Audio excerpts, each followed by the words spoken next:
How are the origins of the French Revolution connected with Beyoncé, Jay-Z and Rihanna? Y'all haters corny with that Illuminati mess. The answer lies with one of the world's most mysterious and misunderstood secret societies, the Illuminati. So the Illuminati were a group that was founded in a Bavarian university town, Ingolstadt, by a man named Adam Weishaupt in 1776. So note the date, and if you're a conspiracy theorist, you think 1776, well, that's when the United States declared its independence. This cannot be a coincidence. And there they go. But the Illuminati. That's Michael Butter, conspiracy theory researcher and professor of American Studies at the University of Tübingen in Germany. When it comes to conspiracy theories, remember, there are no coincidences. Nothing happens by accident, nothing is as it seems, and everything is connected. Everything is connected. Everything is connected. As Michael says, the Illuminati was actually a real society. Adam Weishaupt, the man who founded it back in 1776 in modern-day Germany, was a law professor. It was a secret order that existed only for a couple of years that tried to promote Enlightenment thought, which is something that you could not do out in the open in conservative Bavaria at the time, which is why these people met in secret. And of course, their goal was to transform society, but not violently by causing revolutions, but by educating people, by planting ideas in the minds of people over a very, very long period of time. They wanted to illuminate people's minds by spreading those crazy Enlightenment ideas of rational thought, liberty, the separation of church and state.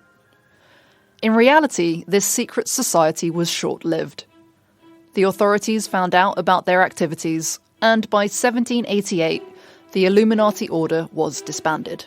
Once the authorities found out about the Illuminati, they outlawed the order and it dissolved and disappeared. However, conspiracy theorists are convinced that the Illuminati never really disappeared, but that they secretly infiltrated the Freemasons and have been using Masonic lodges ever since to cause all kinds of mischief, causing the French Revolution, causing other kinds of war, taking over power in the United States, and all other kinds of things. There is no hard evidence for any of this. But the idea of the Illuminati, a secret society of powerful elites controlling world events behind the scenes, remains a very popular conspiracy theory to this day.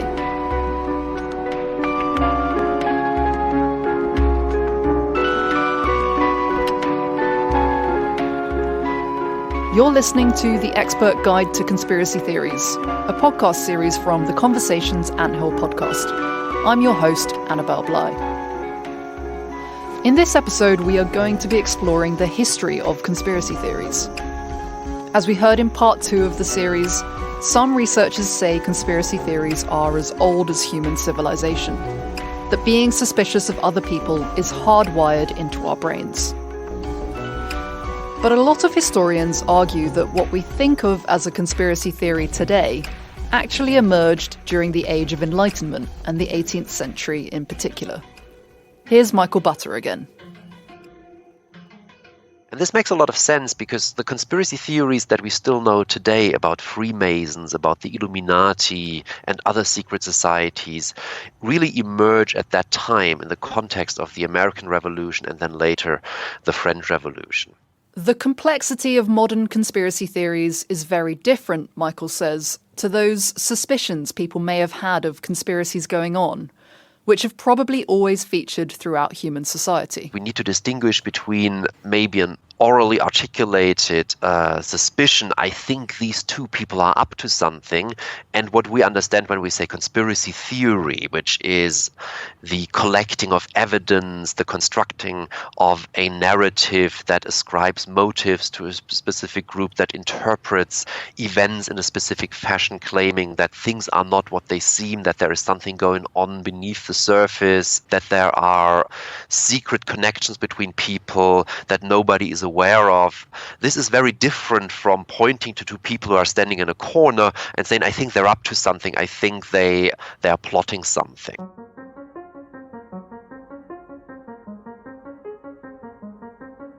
The level of complexity that modern conspiracy theories have is built on a way of thinking that emerged in the Enlightenment.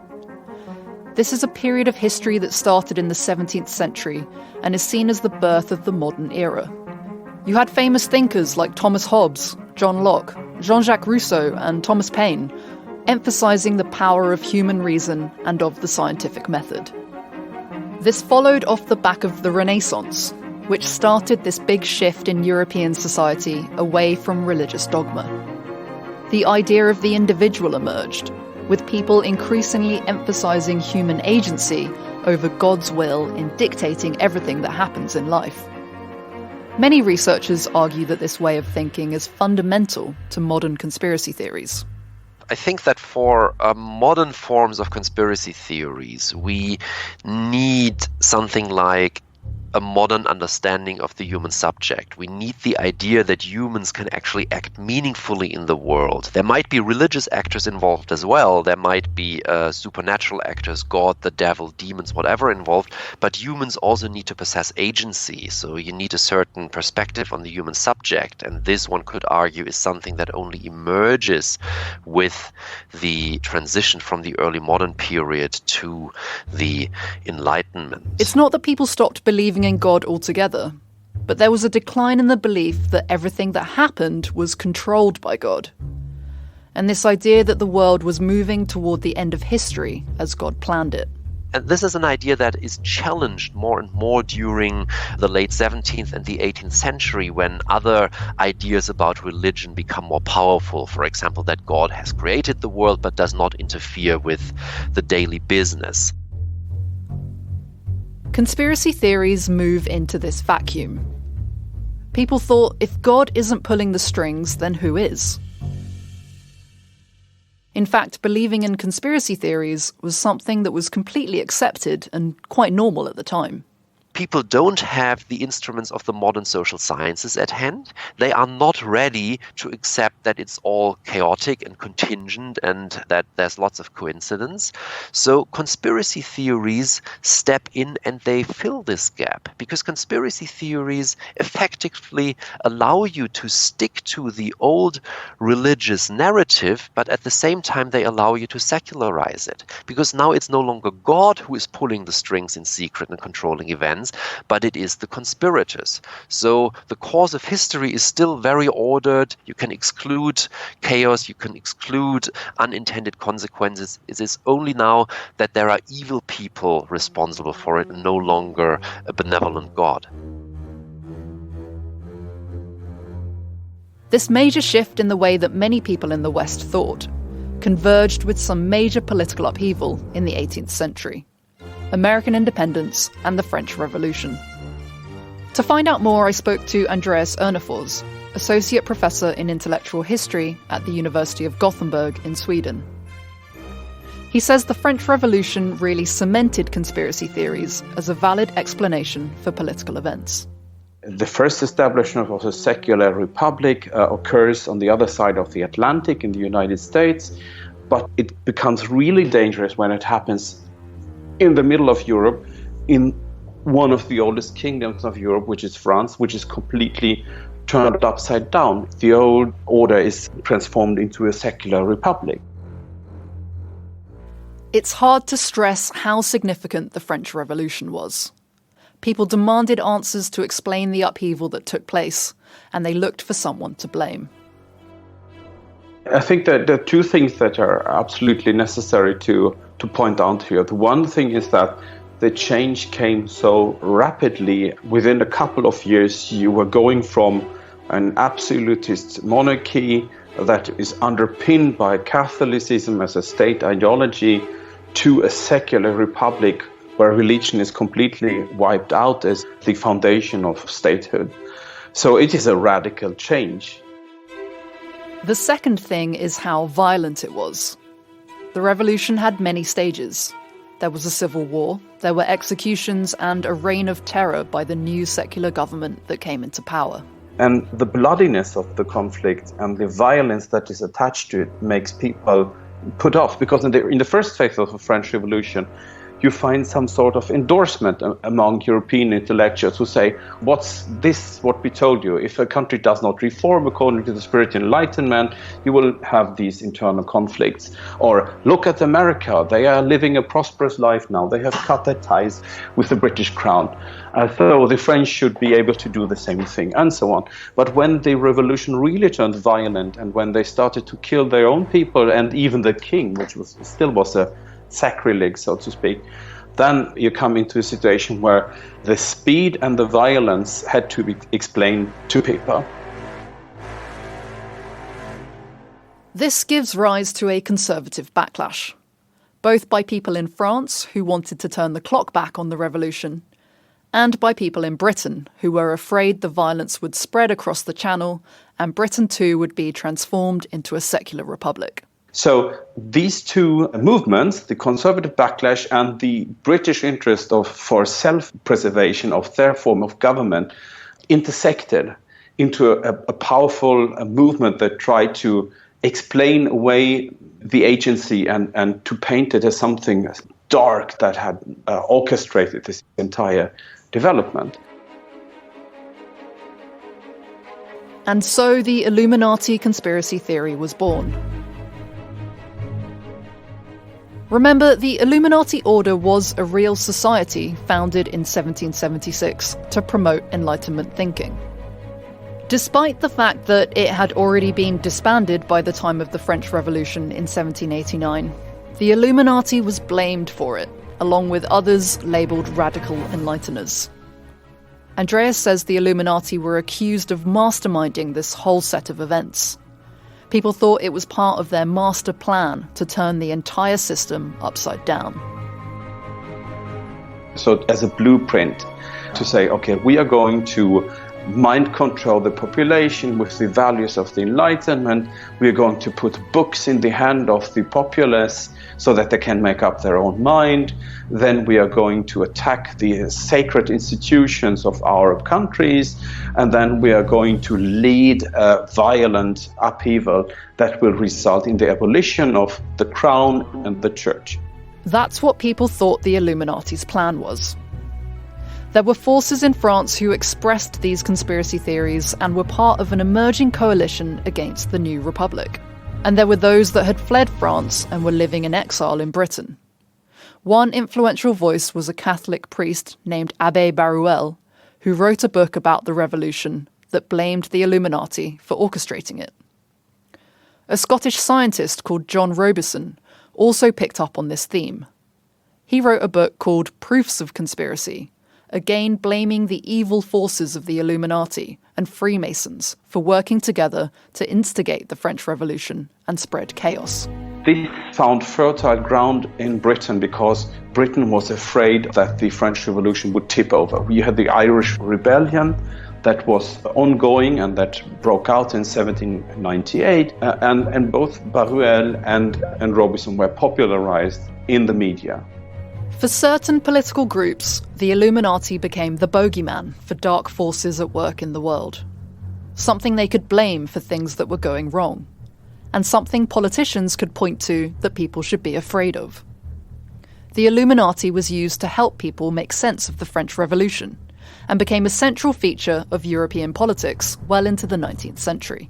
The anti-French coalition in Europe, which consisted of Britain, Prussia, Russia, Austria at the time, they were not interested in the spread of any republicanism in Europe at all. They wanted to keep different versions of monarchy, absolutist or parliamentary, as you could call the British system, in place. They were not at all interested in the spread of the ideas of the French Revolution, not even in the form of Napoleon.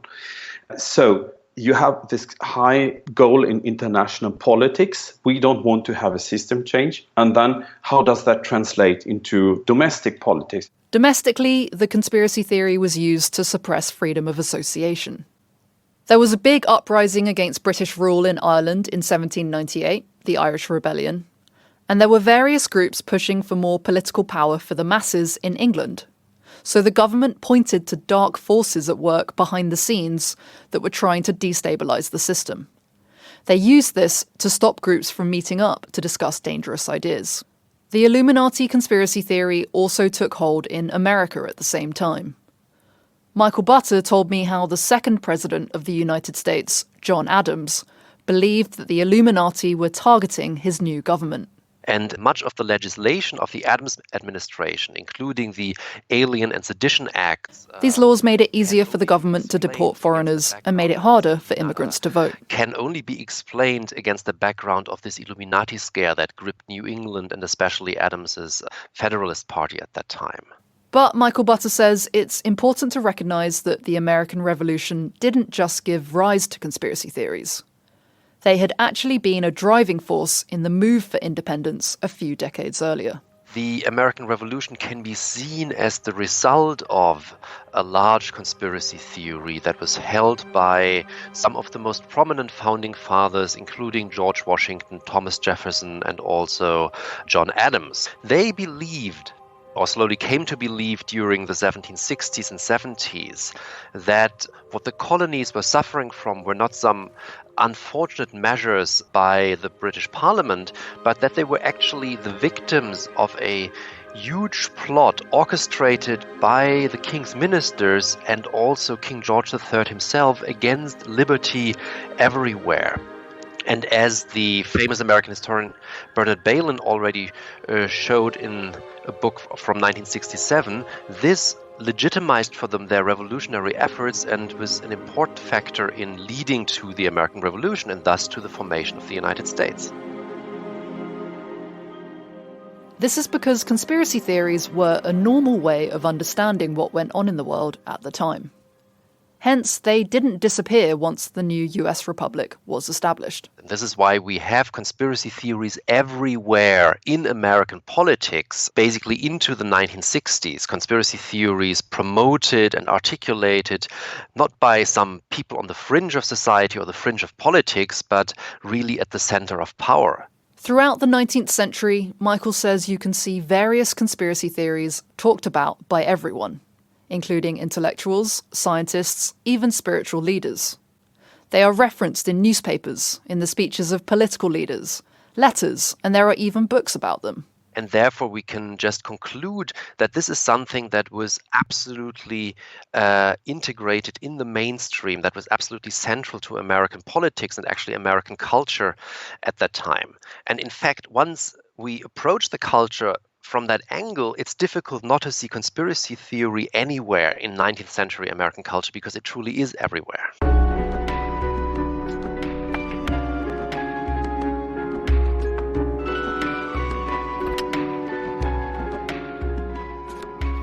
The Anthill podcast is produced by The Conversation. We're a news website that gives a voice to academic experts from around the world.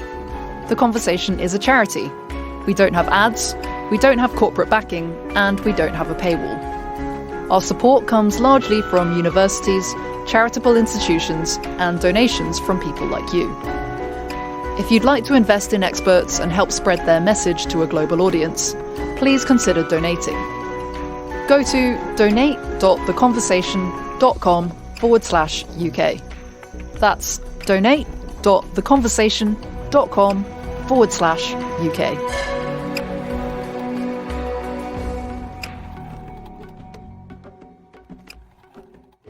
Back in Europe, the Illuminati conspiracy theory was alive and well, but it had evolved by the start of the 20th century. Andreas Ernefors explains that revolutionary political movements continued to sweep the continent. What happens at the end of the 19th century is that we have an amalgamation of these political conspiracy theories in the aftermath of the French Revolution with anti-Semitism. And this is a conscious amalgamation, which happens in the so-called Protocols of the Elder of Zion. The Protocols of the Elders of Zion is a fake transcript of a fictional secret meeting of Jewish leaders plotting world domination. It was first published in 1903 in Russian and then translated into multiple languages. Now, I can't emphasize enough that the document is a forgery. And that's because it is still referred to by conspiracy theorists today as evidence of a secret plot for world domination by a cabal of Jewish elites or bankers. These are classic anti-Semitic tropes that get rolled out by lots of conspiracy theorists. The exact origins of the document are obscure. Some say it's the Russian Secret Service, some say it's an author who just penned together an anti-Semitic novel with some kind of strange conspiracy theories that were around before. From a Russian perspective, this would have made sense at the time because the entire movement of democratic reform that had led to different adaptations and the formation of two national states in Europe, Germany and Italy, for instance, was still perceived as a threat by the Russian system, which still was a divinely ordained monarchy. It's basically political propaganda. And Andreas says it adds a sinister twist to the previous Illuminati conspiracy theory that blamed radical Enlightenment thinkers for the French Revolution and other political upheaval. Behind all these organizations and behind what they then in the 19th century saw was developing social democracy, communism, the international banking system, international media and so on, we have yet another more powerful sinister group, which are the Jews. Sadly, anti-Semitism was nothing new. It had been around for centuries in Europe. But grouping Jews together with the Illuminati and other Masonic conspiracy theories of the 19th century made for a toxic mix. It elevated the perceived threat of Jewish people to society. And this idea gained a lot of currency in the early 20th century. When Germany lost the First World War, a conspiracy theory immediately sprang up that the country was stabbed in the back by domestic forces working with international elites to bring down the country. A big promoter of this idea was a nationalist leader called Erich Ludendorff. Ludendorff was a German general, was in fact kind of ruling this entire military regime of Germany at the end of the First World War. And he was prolific in pushing these international elites where exactly what was outlined in the protocols, namely international Jewry in combination with a host of secret organizations, also the Freemasons. So after the war, he sat down and wrote a book on this. This all became a pillar of Nazi ideology, which pushed the idea that Germany needed to get rid of these secret elites. Conspiracy theory switches from a powerful political idea to a terrible reality after 1933, with the persecution of Jews and the Holocaust. Britain was not immune from this kind of thinking.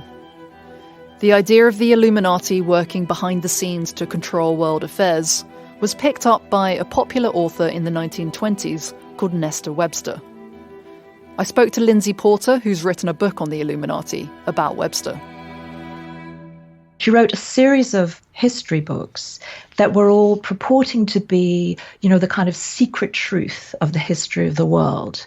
She really, over a 30-year career, wrote several titles of revisionist history, starting with one of the French Revolution. Webster picked up on the earlier works of Abbé Baruel and John Robeson. It doesn't matter that these works had been totally discredited by their peers. Webster refers to them as proof that the Illuminati orchestrated the French Revolution. And then she connected the works of the Illuminati with every major world event up to her present day. And she's combining then, if you like, the Illuminati myth with fears about communism. She has, in the first edition of the Socialist Network and World Revolution, she has separate charts that are tucked in the back that you can sort of unfold like this vast family tree or genealogy of every left-wing group in Europe, and she traces them back to Adam Weishaupt. That's that German law professor who founded the Illuminati secret order that we heard about at the beginning. So she's really coming from her kind of extreme right point of view and using the Illuminati as a way of kind of pinpointing an enemy that she and all of her like-minded, readers must be vigilant against. Webster also absorbs the anti-Semitic feelings of the period into the Illuminati myth. Oh, and it's probably worth noting at this point that she was a member of the British Fascist Party. So she's beginning to conflate all kinds of enemies, if you like, of the right, of which a kind of vast Jewish conspiracy becomes part of her worldview. And she's influenced by another document, but this is a really kind of venomous and hateful forgery that came out around the end of the 19th, early 20th century, called the Protocols of the Elders of Zion, which still circulates in the kind of darker recesses of the internet today. Lindsay says that the Protocols of the Elders of Zion had largely been discredited in Britain by the time that Webster was writing. But Webster's books managed to mix the Illuminati conspiracy theory with the anti-Semitism of the time and cement it in public consciousness. These books play a crucial role in the evolution of the Illuminati conspiracy theory. When we're tracing the trajectory of the Illuminati myth, it becomes a sort of baton that is passed over decades.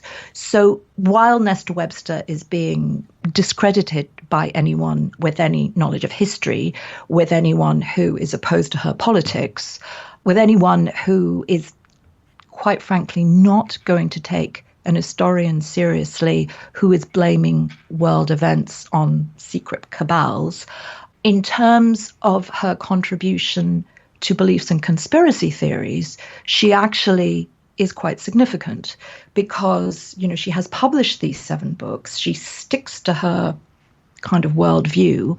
And when the next wave of anti-communism arises in the United States in the 50s and 60s, they refer back to the works of Nesta Webster. If you picked up one of Nesta Webster's books and knew little about the author or the subject matter, you could easily trust them, especially if they aligned with some of your existing views. This is what happens in the 1950s and 60s.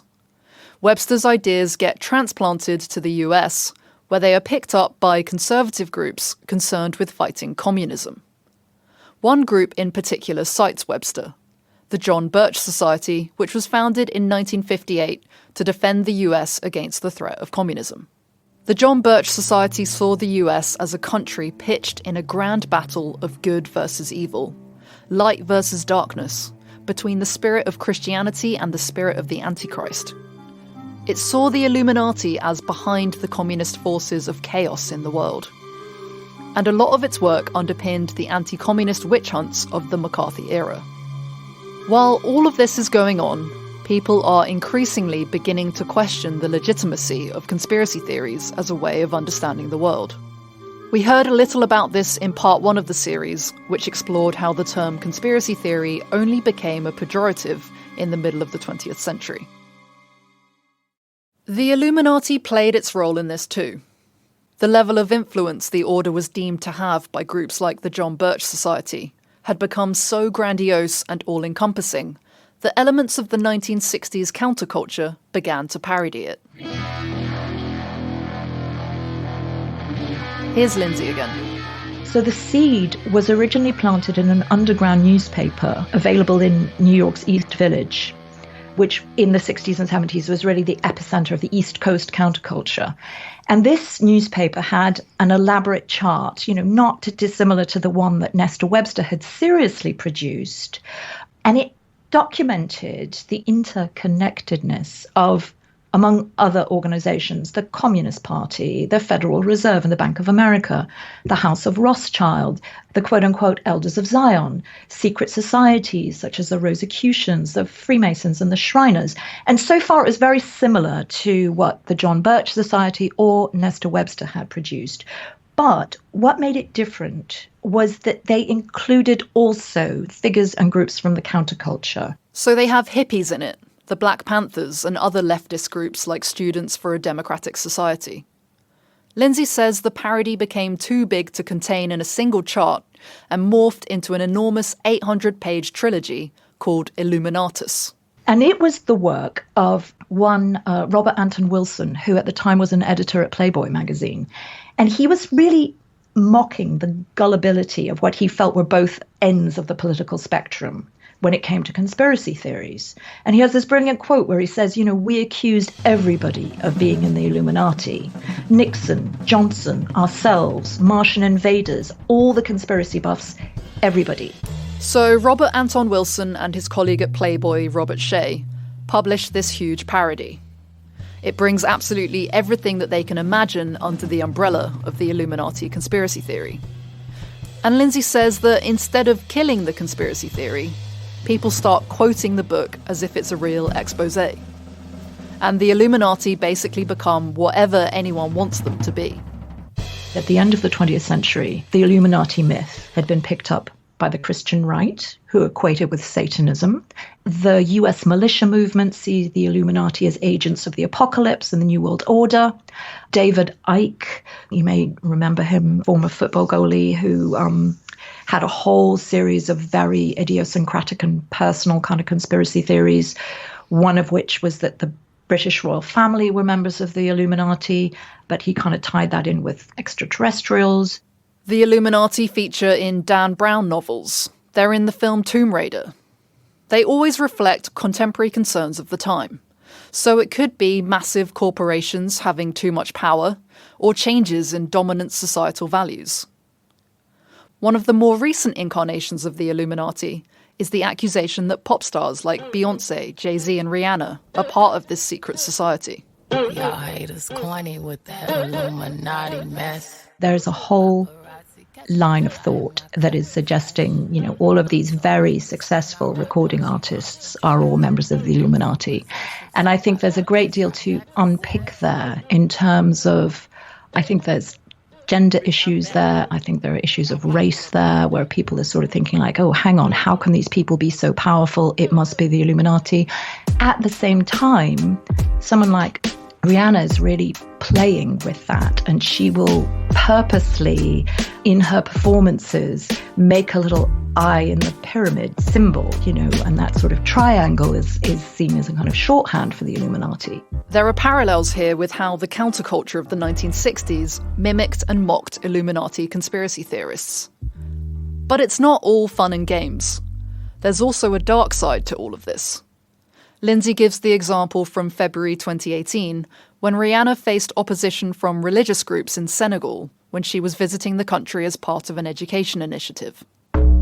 They did not want her spreading her Illuminati ways, which in their view was also promoting homosexuality. And so it's like, what's going on? But again, it's a way of pinning something sinister onto someone so that you can then kind of voice your own bigotry, I would say. And I think there is quite an ugly thread that can be kind of traced that is still using these conspiracy myths to voice really quite ugly ideas. In many ways, the Illuminati has become a shorthand for any conspiracy theory. Any person or group that is seen as a threat to the status quo or of having too much power can be accused of being in the Illuminati. To many people listening, the idea of the Illuminati today might sound ridiculous, a joke even. But there is also this sinister undertone to it, and it's used by some groups to justify some really awful behaviour. Take, for example, the crisis actor conspiracy theorists. These are people in the US that claim mass shootings are staged. So they accuse the victims and family members of tragedies like the Sandy Hook school shooting of being played by actors, hired by political groups that want to introduce tougher gun laws in the US. I don't know exactly what happened. Sandy Hook's inconclusive. For years, Alex Jones was the most powerful voice behind a disturbing conspiracy theory that the Sandy Hook shooting was a massive hoax. Lindsay says some of these conspiracy theorists point to a poster for a Sandy Hook fundraiser that betrayed so-called Illuminati involvement in the shooting. The poster for the fundraiser was of a child making the little heart symbol with their fingers, and it was a kind of stylized drawing, but the artist had the child peering through the heart. Now, those who believed that the whole of Sandy Hook was a fabrication claimed that that was an Illuminati symbol because it was a single eye, you see, that was being emphasized, and that is frankly barking. The Illuminati has come a long way from its 18th century origins as a secret society trying to spread Enlightenment ideas of rational thought among Europe's elite. Lindsay told me that the Illuminati had lots of symbols which the 18th century society used to avoid detection by the authorities of the time. Today's conspiracy theorists will slow down music videos or news footage to find these symbols and patterns affiliated with the Illuminati to back up their suspicions. But of course, belief in the Illuminati is not really that widespread today. I asked Michael Butter if he thinks there are more conspiracy theories today than ever before. I don't think that there are more conspiracy theories now in the present than there were in the past. I definitely think that there are more conspiracy theories now than we had 20 or 30 years ago, and that more people believe in them anymore. But I think we still have less people believing in conspiracy theory than we had 100 or 200 years ago, because it was so normal and it was not at all problematized back then. So conspiracy theories have increased again, but I don't think we are anywhere near the level yet at which we must have been 100 or 200 years ago.